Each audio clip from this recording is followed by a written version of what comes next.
சர்வதேச முதலீடுகளை ஈர்க்க நாளை மறுதினம் அமெரிக்கா புறப்படுகிறார் முதலமைச்சர் மு.க.ஸ்டாலின். உலகின் முன்னணி தொழில் நிறுவன பிரதிநிதிகளையும் அவர் சந்திக்க இருக்கிறார். பொறியியல் மாணவர்களுக்கான செமஸ்டர் தேர்வு கட்டணத்தை உயர்த்தியது அண்ணா பல்கலைக்கழகம். பாமக நிறுவனர் ராமதாஸ் உள்ளிட்ட கட்சி தலைவர்கள் கண்டனம். லோக்சபா தேர்தலில் தோல்வியடைந்த நிலையில் 4 மாநில தேர்தலுக்காக புதிய ஓய்வூதிய திட்டத்தை அறிவித்துள்ளது மத்திய அரசு. இந்திய கூட்டணி கட்சிகள் விமர்சனம்.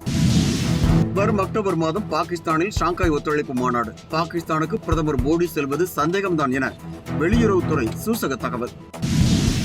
மத்தியில் இந்தியா கூட்டணி ஆட்சிக்கு வந்தால் ஜாதிவாரி கணக்கெடுப்பு நடத்தப்படும். இடஒதுக்கீட்டிற்கான 50% உச்சவரம்பு நீட்டிக்கப்படும் என்று காங்கிரஸ் கட்சி தலைவர் ராகுல் காந்தி உறுதியளித்துள்ளார். பிரான்ஸ் விமான நிலையத்தில் டெலிகிராம் செயலி தலைவர் பாவோல் த்ரோவ் கைது செய்யப்பட்டுள்ளார். உக்ரைன் நாட்டிற்கு ஆதரவாக தொடர்ந்து செய்தி வெளியிட்ட புகாரின் பேரில் சர்வதேச காவல்துறையினர் அதிரடி. விஜயகாந்தின் 72வது பிறந்தநாள் விழாவை முன்னிட்டு சென்னை கோயம்பேடு தேமுதிக அலுவலகத்தில் நடிகர் விஜயகாந்தின் சிலை திறப்பு கட்சியின் பொதுச் செயலாளர் பிரேமலதா திறந்து வைத்தார். என்றும் உங்களுடன் மை இந்தியா. முக்கிய செய்திகளை உடனுக்குடன் தெரிந்து கொள்ள சப்ஸ்கிரைப் பண்ணுங்க, பெல் பட்டனை பிரஸ் பண்ணுங்க. என்றும் உங்களுடன் மை இந்தியா.